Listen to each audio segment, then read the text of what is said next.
Welcome to a quick Foxy Tech Tips tutorial on seeing the word count of your document in Apple Pages. If you find this tutorial helpful, please consider subscribing to my channel and liking the video. Inside the document editor, click the View button from the top left sidebar of Pages. In the View menu, click Show Word Count.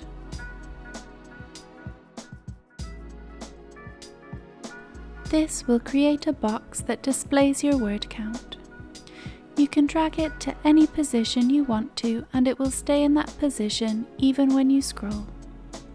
Click on the up-down arrow to the right of the word count, and you can choose to make it show other counts such as character count, paragraph count, and page count.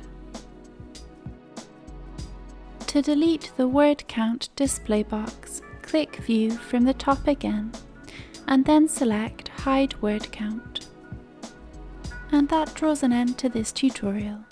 Please like the video if you found it helpful, and subscribe to Foxy Tech Tips for more tips and tricks.